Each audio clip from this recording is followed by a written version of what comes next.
Auniche Oniatuma ayo bisimila DMS TV sanfɛ foli an tan n'u b'an kanbaga n'a lamɛnbagaw bɛɛ lajɛlen Mali kɔnɔ ani Mali kɔ kan bi ye tarata ye août kalo tile 11 san 2026 aw ka don kibaru ni o wagati selen san'an k'an da se an ka bi kunnafonibaw ma ni ka olu dɔw tulo kan an bɛ aw hakilina jigin k'aw bɛ se k'an dɛmɛ ni kunnafoniya ni kanni n'a carili ni k'aw kilinaw di hakilina diyɔrɔ la wale kɔfɛ bi kunnafoniba m'an bolo ni ka olu dɔw tulo kan dɔw bɛ tali kɛ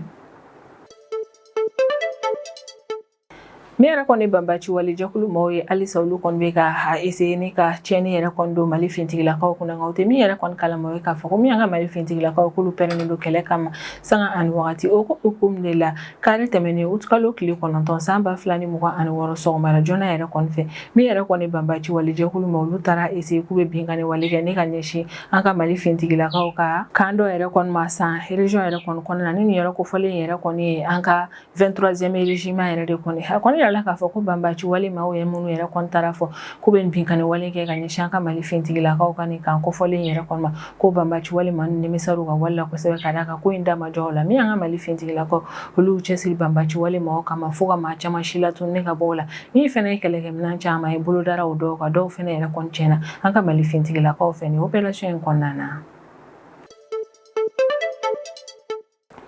halisa an bɛ to an ka Mali fintigilakaw ka opération kow yɛrɛ kɔni o ko mina i n'a fɔ bɛɛ lajɛlen b'a kalama cogo min sanga ani wagati min an ka Mali fintigilakaw olu kɔni bɛ wuli ni ka opération kɛ ka ɲɛsin banbaci wale jɛkulu maaw ma ni opération ninnu bɛɛ lajɛlen yɛrɛ kɔni kɛ kun de walasa min ye an malidenw n'an bolola fanga lakana ka se ka sabati wa Mali jamana ka se ka kɛ Mali jamana kɔnɔdenw ta ye o ko hukumu de la ko ka sanga ni an ka Mali fintigilakaw ka o baara yɛrɛ kɔnɔna k'u jukɔrɔmadonnen don kosɛbɛ u jɛɲɔgɔnw yɛrɛ kɔni fɛ ko ka sanga ni o wale yɛrɛ kɔni kari tɛmɛnen août kalo tile 9 san 2026 min y'a état-major général des armées ale bɔ ni ka communiqué min kɔnɔna a b'a lase maliden bɛɛ lajɛlen ma k'a fɔ ko don tɛmɛnenw na ko min an ka Mali fintigilakaw ye k'u ye banbaci wale maa caman faga an ka jamana localité caman na ko banbaci wale maa minnu yɛrɛ kɔni fagara an ka jamana localité caman na a kɔni yɛrɛ la k'a fɔ ko banbaci wale maa ninnu yɛrɛ kɔni o ye banbaci wale jɛkulu GNIM ale ni FLA ka maaw yɛrɛ de kɔni ye opération dugukolo ko hukumu na min an ka Mali fintigilakaw halisa olu bɛ ka continuer Mali jamana lakanani a lakɔlɔsili ale ni banbaci wale maaw si latununi baaraw fɛ ni ka bɔ Mali fantan naani bɛɛ lajɛlen la o ko hukumu yɛrɛ de kɔnɔna sibiri tɛmɛnen août kalo tile 8 san 2026 min y'an ka état-major général des armées ale bɔ ni ka communiqué min kɔnɔna a b'a lase maliden bɛɛ lajɛlen ma k'a fɔ ko don tɛmɛnenw na ko min an ka Mali fintigilakaw k'u ye opération caman kɛ an ka jamana localité dɔw la ni o ye kɛrɛnkɛrɛnnenya la Bolkesi Kidal ale ni Tesalit localité yɛrɛ de kɔni ko min yɛrɛ kɔni an ka Mali fintigilakaw u ye ni opération minnu kɛ nin yɔrɔ kofɔlen na opération ninnu kun bɛ ka kɛ ni ka ɲɛsin banbaci wale maaw yɛrɛ kɔni ka ɲɔgɔn fara ɲɔgɔn kan yɔrɔ dɔ yɛrɛ de kɔni ma k'an ka Mali fintigilakaw ye ni opération fɛn fɛn kɛ k'a bɛɛ lajɛlen kɛra opération ɲumanba ye ka d'a kan opération ninnu kɔnɔna na u sera ka dimi juguba de don banbaci wale jɛkulu maaw la ni localité 3 ninnu kɔnɔna na an kɔni bɛ wagati min na i n'a fɔ ko bi Mali ale ni Algérie olu kɔni bɛ ka gɛrɛ ɲɔgɔn na wa jamana fila bɛ ka fɛɛrɛ bɛɛ lajɛlen latigɛ k'u cɛ jɛ sinsin kosɛbɛ o ko hukumu de la don tɛmɛnenw na Algérie kunnafonidiso maaw kɔni laseli kɛ ko wagati tɛmɛnenw yɛrɛ kɔnɔna ko téléphone na kuma yɛrɛ kɔni tɛmɛna Algérie ka premier ministre ale ni an ka Mali premier ministre ni ɲɔgɔn cɛla yɛrɛ kɔnɔna ko ni premier ministre fila ni yɛrɛ kɔni ka téléphone na kumaw yɛrɛ kɔni kɔnɔna ko min yɛrɛ kɔni Algérie premier ministre k'ale kɔni Mali premier ministre yɛrɛ kɔni invité ko ka taa visite de travail dɔ yɛrɛ kɔnɔna Algérie jamana kɔnɔna don n'a nataw la ni ko in bɛɛ lajɛlen kɛ kun de ye walasa halisa min yɛrɛ kɔni Mali jamana ale ni Algérie jamana yɛrɛ kɔni k'olu cɛjɛ tɔw sinsin kosɛbɛ fɔɲɔgɔnkɔ minnu tun bɛ wagati tɛmɛnenw na ka fɛɛrɛ latigɛ ni ka fɔɲɔgɔnkɔ nin bɛɛ lajɛlen wuli ka bɔ yen min y'an ka Mali autorité halisa olu cɛsirilen bɛ ka fɛɛrɛ bɛɛ lajɛlen latigɛ walasa min ye tajumafɛnw ka se ka don an ka Mali jamana kɔnɔna na o ko hukumu de la sibiri tɛmɛnen août kalo tile 8 san 2026 sɔgɔmada joona yɛrɛ kɔni fɛ min yɛrɛ kɔni an ka direction générale du commerce de la consommation et de la concurrence ni o ye DGCC maaw ye olu kɔni bɔra ni ka laseli kɛ k'a yira k'a fɔ ko nin don kofɔlen sɔgɔmada joona yɛrɛ kɔni fɛ ko min yɛrɛ kɔni camion citerne 840 ye k'o donna an ka Mali jamana kɔnɔna na ko ni camion citerne min donna an ka Bamakɔ kɔnɔna na ko camion citerne nin bɛɛ lajɛlen yɛrɛ kɔni escorté la lakana kɔnɔna na an ka Mali fintigilakaw yɛrɛ de kɔni fɛ ko tajumafɛn yɛrɛ kɔni nakun de ye walasa min yɛrɛ kɔni ye Mali jamana kɔnɔdenw ka tajumafɛn magaw ye ka se k'o ɲɛ don n'a nataw yɛrɛ kɔnɔna Juillet kalo tile 30 tɛmɛnen san 2026 min yɛrɛ kɔni Nigeria jamana ɲɛmaa ni o ye Bola Tinubu yɛrɛ kɔni ka ale to discours dɔ yɛrɛ kɔni na u ka jamana dugutigiw yɛrɛ kɔni ɲɛma ni ma kofɔlen yɛrɛ kɔni y'a yira k'a fɔ ko gɛlɛya min yɛrɛ kɔni bɛ Nigeria jamana kan bɛ wagati min na i n'a fɔ ko bi k'o dabɔ banbaci wale malen bandi maramafɛntigiw yɛrɛ kɔni ka wale jugu yɛrɛ kɔni na ko gɛlɛya in yɛrɛ kɔni dabɔra Mali Burkina Faso ale Niger ni olu AES jamana ye ko gɛlɛya in yɛrɛ kɔni dabɔra olu jamana ni yɛrɛ de kɔni ka lakana ko tiɲɛ na bɛ wagati min na i n'a fɔ ko bi ka sanga ni Bola Tinubu ka o kuma yɛrɛ kɔni a yirala k'a fɔ ko juma tɛmɛnen août kalo tile 7 san 2026 min yɛrɛ kɔni ye Burkina Faso Mali ale Niger yɛrɛ kɔni ministre des affaires étrangères olu kɔni farala ɲɔgɔn kan ni ka Nigeria yɛrɛ kɔni ka chargé d'affaires yɛrɛ kɔni convoqué Burkina Faso jamana kɔnɔna na walasa ka se k'a yirala k'a fɔ ko min yɛrɛ kɔni ye Nigeria jamana ɲɛmaa ni o ye Bola Tinubu ye ko ye kuma min yɛrɛ kɔni fɔ ko min yɛrɛ kɔni AES jamanaw ye k'u ma jɛni ko ye ko wa ko in yɛrɛ kɔni tɛ tiɲɛ ni kunnafoniba de bɛ an bolo kɔrɔ bi an bɛna minnu walawala aw ye bidon kibaru kɔnɔna na.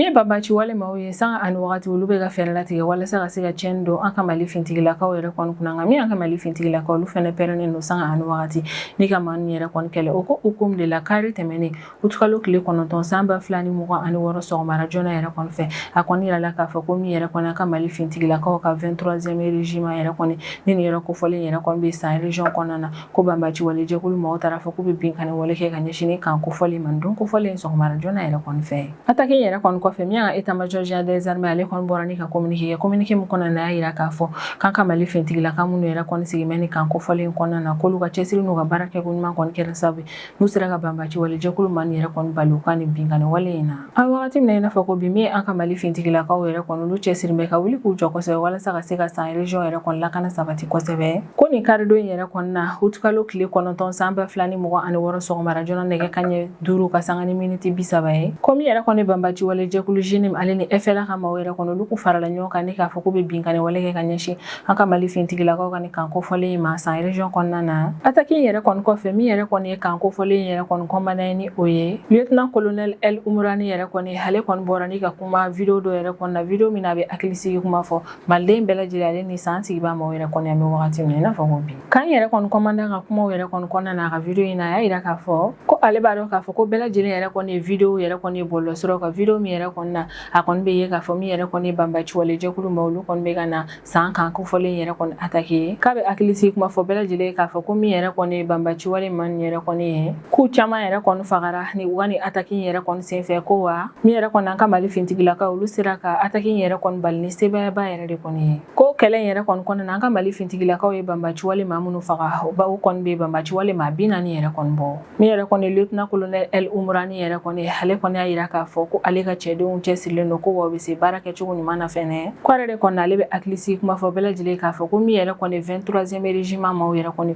k'u ma taa yɔrɔ si halisa u bɛ san région kɔnɔna na k'olu ma boli ni ka taa yɔrɔ si la ko min yɛrɛ kɔni olu ka kan kofɔlen yɛrɛ kɔni u ma bin banbaci wale maaw tɛgɛ kɔnɔna na ko kan in bɛ Mali fintigilakaw de bolo ko halisa bɛ wagati min na i n'a fɔ ko bi ale ni a ka cɛdenw kɔni bɛ ka continuer banbaci wale maaw ɲinini yɛrɛ kɔni fɛ nin zone kofɔlen yɛrɛ kɔni kɔnɔna na walasa ka se ka maa nin si latunu teliya la min yɛrɛ kɔni ye commandant yɛrɛ kɔni a bɛ foliba kɛ ni ka ɲɛsin jamana kɔnɔdenw ma u ka wuli ka jɔ yɛrɛ kɔnɔna ni attaque in kɔfɛ wa a bɛ tila ka wuli mada kɛ ni ka ɲɛsin jamana kɔnɔden bɛɛ lajɛlen yɛrɛ kɔni ma ko ka sanga ni banbaci walew ma u ka walew kɛlen walasa ka se ka fɛɛrɛ latigɛ ka na ni basigibali an ka Mali jamana kɔnɔna na k'a ka kan malidenw k'u hakili to u yɛrɛ la kosɛbɛ u b'u ka jateminɛw caya min yɛrɛ kɔni an ka nin 23e régiment d'infanterie motorisée yɛrɛ kɔni ale ye kan kura yɛrɛ kɔni an ka Mali jamana kɔnɔna min dayɛlɛ a tɛ san caman bɔ kan san militaire kura yɛrɛ kɔni dayɛlɛli baaraw yɛrɛ kɔni kɛra san 2024 octobre kalo tile 10 tɛmɛnen de a kɔni yirala k'a fɔ ko kan kofɔlen yɛrɛ kɔni bɛ hectare 500 yɛrɛ de kɔnɔna ko wa kan in kɔnɔna na kan ka 23e régiment d'infanterie motorisée maaw yɛrɛ de kɔni bɛ yen nɔ ko wa o yɔrɔ yɛrɛ kɔni commandement yɛrɛ kɔni bɛ an ka région militaire filanan yɛrɛ de kɔni bolo ni o bɛ Segu région de kɔnɔna na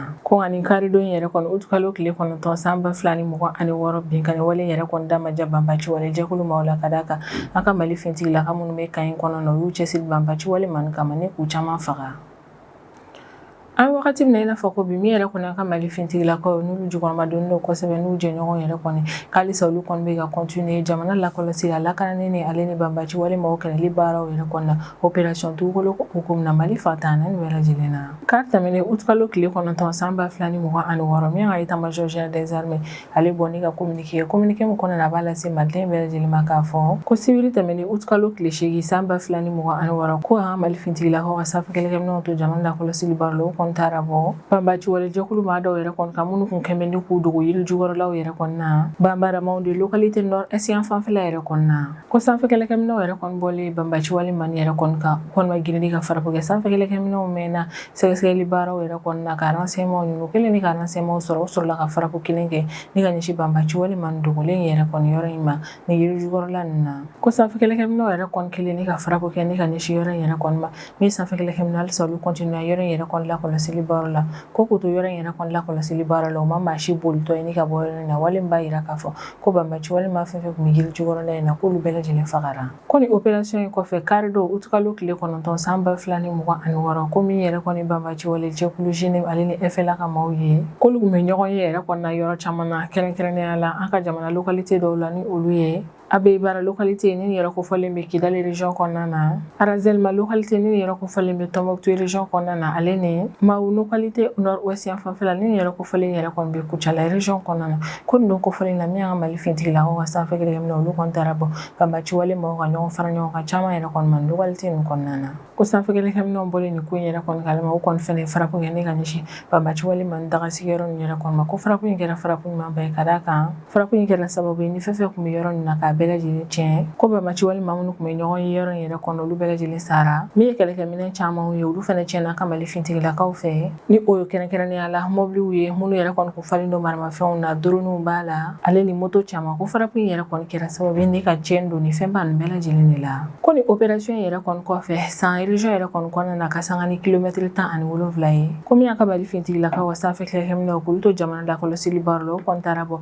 banbaci wale jɛkulu maa dɔw kan u bɛ ka bisigiya banbaci wale jɛkulu maa minnu na k'a fɔ ko wagati tɛmɛnenw na ko binkani wale min kɛra ne ka ɲɛsin san ka militaire yɛrɛ kɔni ma ko o banbaci wale mani yɛrɛ de kɔni sen donna o binkani wale in na o wale yɛrɛ kɔni kɔfɛ min ye sanfɛ kɛlɛkɛminɛw olu tora ka ni banbaci wale mani nɔna minɛ san région kɔnɔna na état-major général des armées ka kɔrɔfɔla ka communiqué yɛrɛ kɔni kɔnɔna na k'a ka Mali fintigilakaw ka sanfɛ kɛlɛkɛminɛw kelen ni ko banbaci wale mani nɔna minɛ k'u kɔni ye farapo kɛ ne ka ɲɛsin banbaci wale jɛkulu ma ko farapo in kɛra farapo ɲumanba ye ka d'a kan farapo in kɛra sababu ye ne ka banbaci wale mani bɛɛ lajɛlen faga ko min yɛrɛ kɔni banbaci wale maaw yɛrɛ kɔni ka minɛn dɔw ye minnu yɛrɛ kɔni kun b'u bolo ko an ka Mali fintigilakaw ka opération in kɛra sababu ye ni minɛn caman tiɲɛna minɛn fankelen min y'an ka Mali fintigilakaw olu sera k'u bolo da olu caman yɛrɛ kɔni fɛnɛ kan min yɛrɛ kɔni an ka hiérarchie militaire ale bɛ sinsin a kan kosɛbɛ ne ka hakilisi kuma fɔ maliden bɛɛ lajɛlen k'a yira k'a fɔ k'alisa ale kɔni cɛsiri bɛ opération yɛrɛ kɔni kɛli la Mali fantan naani bɛɛ lajɛlen na walasa ka se ka jamana in yɛrɛ kɔni lakana sabati ko hukumu de la a bɛ welemada kɛ ne ka ɲɛsin maliden bɛɛ lajɛlen ma k'an hakili to an yɛrɛ la kosɛbɛ an ka jateminɛw cɛ wa an ka jukɔrɔmadon kɛ ne ka ɲɛsin an ka Mali fintigilakaw ma nin kɛlɛ in yɛrɛ kɔni kɔnɔna na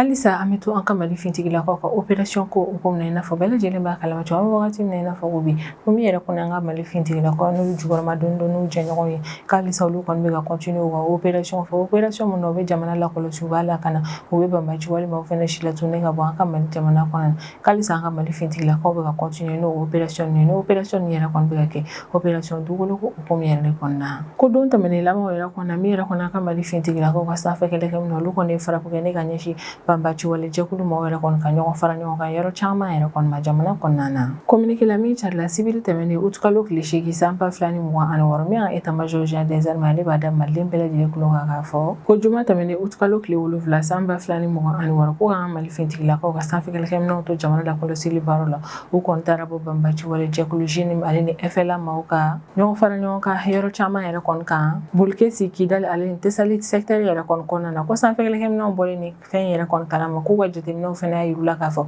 ko banbaci wale maaw ka ɲɔgɔn fara ɲɔgɔn kan yɔrɔ ninnu na ko kɛlɛkɛminɛn caman b'u bolo min fɛnɛ ye mɔbiliw yɛrɛ kɔni minnu falen don maramafɛnw fɛnɛ na k'o fɛnɛ caman kun bɛ banbaci wale maa ninnu yɛrɛ kɔni bolo ko sanfɛ kɛlɛkɛminɛw bɔlen ni kunnafoniya yɛrɛ kɔni kan olu kɔni ma girin ka farapo kɛ o fɛnɛ mɛna renseignement ɲinini na ka dalilu kɛrɛnkɛrɛnnenw yɛrɛ sɔrɔ ko renseignements yɛrɛ kɔni sɔrɔlen kɔfɛ min yɛrɛ kɔni sanfɛ kɛlɛkɛminɛw ye olu sɔrɔla ka farapo kɛ ne ka ɲɛsin banbaci wale maa ninnu ka ɲɔgɔn ye yɔrɔ nin bɛɛ lajɛlen yɛrɛ kɔni ka Kidali Bolkesi ale ni Tesali localité yɛrɛ kɔni na ko ni opération opération dugusajɛ ni o bɛnna sibiri ma août kalo tile 8 san 2026 ko ka an ka Mali fintigilakaw ka sanfɛkɛlɛkɛminɛnw ka to jamana lakɔlɔsili baaro la Kidali région kɔnɔna na ko kɔni taara bɔ banbaci walemaw ka ɲɔgɔn fara ɲɔgɔn ka yɔrɔ 4 yɛrɛ kɔni ka Kidali région nord océan fanfɛla yɛrɛ kɔnɔna na ko sanfɛkɛlɛkɛminɛnw bɔlen o ko yɛrɛ kɔni fɛnɛ ka olu fɛnɛ frappe kɛ ni ka ɲɛsin o banbaci walema ni ka ɲɔgɔn fara ɲɔgɔn ka yɔrɔ 4 yɛrɛ kɔni ma ko an ka Mali fintigilakaw ka sanfɛkɛlɛkɛminɛnw kɔni ni frappe min k'a kɛra frappe ɲɔgɔnba ye ka da ka frappe yɛrɛ kɔni kɛra sababu ye ni ka banbaci walema caman faga ko kɛlɛkɛminɛ minnu fɛnɛ kun bɛ ni banbaci wale jɛkulu man bolo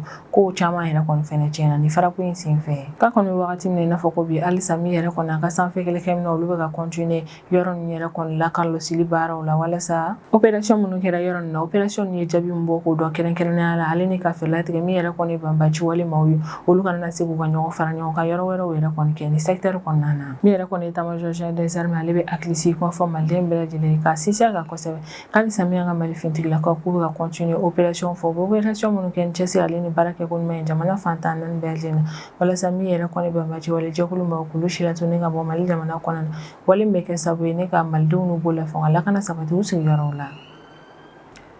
an wagati min na i n'a fɔ ko bi min yɛrɛ kɔni Mali ale ni Algérie halisa olu kɔni bɛ ka continuer ni ka gɛrɛ ɲɔgɔn na kosɛbɛ ka daga i n'a fɔ bɛɛ lajɛlen b'a kalama cogo wagati tɛmɛnenw na jamana fila ninnu kɔ donnen don ɲɔgɔn ma min yɛrɛ kɔni ye Algérie ka premier ministre yɛrɛ kɔni ni o ye Sifi Grieb yɛrɛ kɔni a kɔni yirala k'a fɔ ko don tɛmɛnenw yɛrɛ kɔni na ko téléphone na kuma tɛmɛna ale ni an ka Mali premier ministre ni ɲɔgɔn cɛ la ni o ye général Abdoulaye Maïga yɛrɛ kɔni a la k'a fɔ ko jamana fila ninnu ka premier ministre yɛrɛ kɔni ka téléphone na kuma in kɔnɔna na ko min yɛrɛ kɔni Algérie ka premier ministre k'ale kɔni an ka Mali premier ministre yɛrɛ kɔni invité k'a ka taa visite yɛrɛ kɔni na Algérie jamana kɔnɔna na don nataw la jamana fila nin yɛrɛ kɔni premier ministre yɛrɛ kɔni tilalen u ka ni téléphone na kuma yɛrɛ kɔni na jamana fila nin bɛɛ lajɛlen y'a yira k'a fɔ ko kuma minnu tɛmɛna premier ministre fila ni ɲɔgɔn cɛ la k'a kɛra kuma ɲumanw ye minnu yɛrɛ kɔni ɲɛtaga ko sabati jamana fila ni ɲɔgɔn cɛ la jamana fila nin ka premier ministre yɛrɛ kɔni ka téléphone na kuma yɛrɛ kɔni bɛ kɛ wagati dɔ la o y'a sɔrɔ an bɛ wagati min na i n'a fɔ ko bi Mali ale ni Algérie olu bɛ fɛ ka fɛɛrɛ latigɛ ni k'u cɛ jɛw yɛrɛ kɔni sinsin kosɛbɛ ka d'a kan i n'a fɔ bɛɛ lajɛlen b'a kalama cogo min kalo caman tɛmɛnen yɛrɛ kɔni kɔfɛ min yɛrɛ kɔni Mali ale ni Algérie yɛrɛ kɔni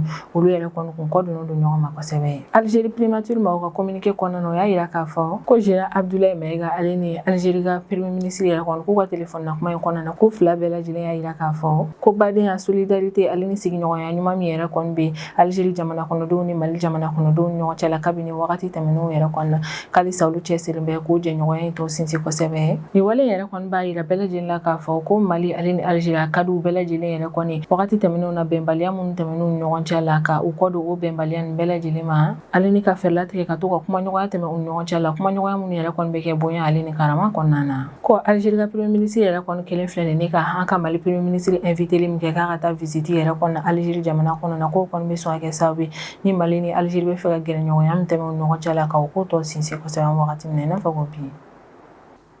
a ka direction générale du commerce de la consommation et de la concurrence ni o ye DGCC ma olu ka kɔrɔfɔla don tɛmɛnenw yɛrɛ kɔnɔna na ko sibiridenw août kalo tile 8 san 2026 sɔgɔmada joona yɛrɛ fan fɛ ko camion citerne 840 yɛrɛ kɔni donna an ka Bamakɔ kɔnɔna na DGCC ma ka kɔrɔfɔla ko ni camion citerne min donna an ka Bamakɔ kɔnɔna na ko camion citerne nin yɛrɛ kɔni escortera ni k'a lakana an ka Mali fintigilakaw yɛrɛ de kɔni fɛ kabini tajimafɛn ta yɔrɔ la fo ka na n'u ye Bamakɔ kɔnɔna na wa DGCC maaw y'a yira k'a fɔ ko ni camion citerne minnu donnen filɛ nin an ka Mali jamana kɔnɔna na ko camion citerne donni yɛrɛ kɔnɔna na kɛ sababu ye ni ka an ka Bamakɔ ni o ye Mali faaba ye ka o tajimafɛn ko tɔ yɛrɛ kɔni sinsin kosɛbɛ ale ni ka se ka région tɔw bɛɛ lajɛlen yɛrɛ kɔni ka tajimafɛn mɔgɔw ɲami wagati min na i n'a fɔ ko bi komi a ka douane service maaw ye DGCC maaw fo ka taa se an ka police nationale maaw yɛrɛ kɔni ma olu kɔni y'a yira k'a fɔ k'u cɛsirilen bɛ to halisa walasa ka se ka fɛɛrɛ latigɛ tajimafɛn nali yɛrɛ kɔni kɔfɛ opération minnu bɛna kɛ walasa k'u dédouaner ale ni k'u tilali baaraw kɛ k'u cɛsirilen nana to o ko in jateminɛni na walasa min yɛrɛ kɔni ye tajimafɛn ale ka se a seyɔrɔ la tajimafɛn yɛrɛ kɔni kana na détourner jamana kɔnɔna na bilen sisan an bɛ tɛmɛ n'an ka jamana kɔfɛ kibaruyaw ye o kɔnɔna na an bɛ taa Burkina Faso jamana kɔnɔna na min ye Bola Ahmed Tinubu ni ale yɛrɛ de kɔni ye Nigeria jamana ɲɛmaa ye don tɛmɛnenw na ale ye déclaration dɔw yɛrɛ kɔni kɛ Mali, Niger ale ni Burkina Faso jamanaw yɛrɛ kɔni ka lakanako lahalaya kan ka sanga ni o wale yɛrɛ kɔni a yirala k'a fɔ ko don tɛmɛnenw na ko Mali, Burkina Faso ale ni Niger olu kɔni y'a yira k'a fɔ ko Bola Tinubu yɛrɛ kɔni ni kuma min yɛrɛ kɔni fɔ ko olu tɛ jɛn ni a ye ka d'a kan ko in tɛ tiɲɛ ye juma tɛmɛnen août kalo tile 7 san 2026 min yɛrɛ kɔni Mali, Burkina Faso ale ni Niger yɛrɛ kɔni olu saba yɛrɛ kɔni farala ɲɔgɔn kan ni ka Nigeria ka chargé d'affaires yɛrɛ kɔni wele ka taa Burkina Faso jamana kɔnɔna kɛrɛnkɛrɛnnenya la Ouagadougou o Burkina Faso faaba yɛrɛ kɔni ye. Olu yɛrɛ de kɔni farala ɲɔgɔn kan ni ka Nigeria yɛrɛ kɔni ka chargé d'affaires yɛrɛ kɔni convoqué ka taa Burkina Faso jamana kɔnɔna walasa ka se ka u ka nin ci yɛrɛ kɔni lase ma k'a ka t'o lase a ka jamana ɲɛmaa ma. Ɲɔgɔn ye kɛyɔrɔ yɛrɛ kɔni a kɔni yirala k'a fɔ ko min yɛrɛ kɔni Burkina Faso ka ministre des affaires étrangères ni o ye karamɔgɔ Jean-Marie Traoré k'ale kun bɛ ko juillet kalo tile 30 tɛmɛnen san 2026 min yɛrɛ kɔni Nigeria jamana ɲɛmaa yɛrɛ kɔni ɲɔgɔn ye dɔ tɛmɛna ale ni Nigeria yɛrɛ kɔni dugutigiw ni ɲɔgɔn cɛ la Nigeria faaba la ni o ye Abuja ye. O ɲɔgɔn ye yɛrɛ de kɔni senfɛ Bola Tinubu ye déclaration dɔw kɛ. Bola Tinubu ka déclaration ninnu kɔnɔna na a y'a yira k'a fɔ ko binkani walew cayali min bɛ ka kɛ Nigeria jamana kɔnɔ ale ni mɔgɔ minɛ minnu bɛ ka caya Nigeria jamana yɛrɛ kɔni kɔnɔna na ko lien yɛrɛ kɔni bɛ o ko in yɛrɛ kɔni ni Sahel yɛrɛ kɔni jamana dɔw yɛrɛ kɔni lakanabaliya ko yɛrɛ kɔni ɲɔgɔn cɛ la bɛ wagati min na i n'a fɔ ko bi. Bola Tinubu ka kuma yɛrɛ kɔni kɔnɔna na a y'a yira k'a fɔ ko bɛnbati wale maa minnu b'u ka binkani wale yɛrɛ kɔni kɛ Nigeria jamana kɔnɔna na k'u caman bɛ yen olu tɛ Nigeria jamana kɔnɔdenw ye ko Mali, Burkina Faso ale ni Niger lakanabaliya ko problème bɛ o yɔrɔ ninnu na ko yɛrɛ de kɔni bɛ ka kɛ sababu ye ni ka olu Nigeria jamana yɛrɛ kɔni ka ko tɔw yɛrɛ kɔni gɛlɛya bɛ wagati min na i n'a fɔ ko bi. Ka sanga ni Bola Tinubu ka nin déclaration yɛrɛ kɔni min yɛrɛ kɔni Burkina Faso ka ministre des affaires étrangères ale bɛ kuma AES jamanaw bɛɛ lajɛlen tɔgɔ la ni k'a yira k'a fɔ ko Bola Tinubu ye nin kuma minnu fɔ ko tiɲɛ yɛrɛ kɔni tɛ ko ba ka sanga ni AES jamanaw ni Nigeria jamanaw yɛrɛ kɔni kɔnɔna na gɛlɛya min bɛ bɛɛ lajɛlen kan ni o ye banbaci wale kɛlɛli ko ka sanga ni o wale yɛrɛ kɔni a ka kan jamana naani nin bɛɛ lajɛlen jamana kɔnɔdenw de k'u bolo di ɲɔgɔn ma ni ka solidarité tɛmɛ u ni ɲɔgɔn cɛ la ko nka Bola Tinubu filɛ ni ka nin kuma min yɛrɛ kɔni fɔ bɛ kɛ sababu ye ni ka o ko in bali a kɔni bɛ dénonceli yɛrɛ kɔni kɛ ko Bola Tinubu yɛrɛ kɔni ka nin miiritogo in yɛrɛ kɔni ko o man ɲi fiyewu wa a bɛ tila ka hakilinajigi yɛrɛ kɔni kɛ ko min ye AES fintigilakaw ale ni AES jamana kɔnɔdenw ye k'olu cɛsiri bɛ banbaci wale kɛlɛli la u ka jamana kɔnɔna na. Karamɔgɔ Jean-Marie Traoré ka kumaw kɔnɔna na a y'a yira k'a fɔ ko don kelen da kelen AES jamanaw yɛrɛ kɔni ma bɔ jama yɛrɛ kɔnɔna na ni ka Nigeria yɛrɛ kɔni accuser AES jamanaw ka lakanabaliya ko la ko kuma bɛ AES jamanaw yɛrɛ kɔni bɛ fanga di jɛɲɔgɔnya ale ni kumaɲɔgɔnya de ma u ni Nigeria ni ɲɔgɔn cɛla la. Wa kumaw kɔnɔna na a y'a yira k'a fɔ ko AES jamana fintigilakaw yɛrɛ kɔni bɛ ka ɲɛtaga minnu sɔrɔ banbaci wale kɛlɛli la k'o bɛ ka kɛ sababu ye ni ka Sahel région yɛrɛ kɔni lakana sabati ko min yɛrɛ kɔni Nigeria jamana yɛrɛ kɔni o fana ka lakana bɛ ka sabati k'o dabɔ AES jamanaw ka cɛsiri baaraw la. Ni yɛrɛ kɔni Nigeria ka chargé d'affaires yɛrɛ kɔni ni ale kun bɛ ɲɔgɔn ye kɛyɔrɔ yɛrɛ kɔnɔna a kɔni y'a yira k'a fɔ ko AES jamanaw yɛrɛ kɔni ye nin cikan min lase ale ma k'a y'a bɛɛ lajɛlen mɛn wa a b'a lase a ka ɲɛmɔgɔ ma. A y'a yira k'a fɔ ko tiɲɛ yɛrɛ kɔnɔna ko min yɛrɛ kɔni Mali, Burkina Faso ale Niger ye k'olu yɛrɛ kɔni cɛsiri bɛ banbaci wale kɛlɛli la u ka jamanaw kɔnɔna na. A y'a yira k'a fɔ ko jɔdaba yɛrɛ kɔni bɛ Niger fɛnɛ yɛrɛ kɔnɔna fɛɛrɛlatigɛ la walasa min yɛrɛ kɔni binkani wale olu ka se ka kunbɛn Nigeria jamana kɔnɔna na. A bɛ tila ka AES jamanaw yɛrɛ kɔni fɔ kosɛbɛ ka d'a kan ko ka sanga ni nin wale yɛrɛ kɔni ye k'u ye kumaɲɔgɔnya yɛrɛ de kɔni privilégié u ni ɲɔgɔn cɛ la u ma bɔ dɔrɔn ni ka accusation yɛrɛ kɔni kɛ. Ni ne bɛ dan sigi an ka bidon kibaru la an b'an kanubaga n'a lamɛnbagaw bɛɛ lajɛlen fɔ Mali kɔnɔ ani Mali kɔ kan an bɛ hakililajigin k'a bɛ se ka dɛmɛ ni kunnafoniya ni kanni n'a carili ani ka hakilinaw di hakililajiyɔrɔ la wale kɔfɛ an b'a fɔ ɲɛna ko aw k'an bɛn a ɲɔgɔnna wɛrɛ ma.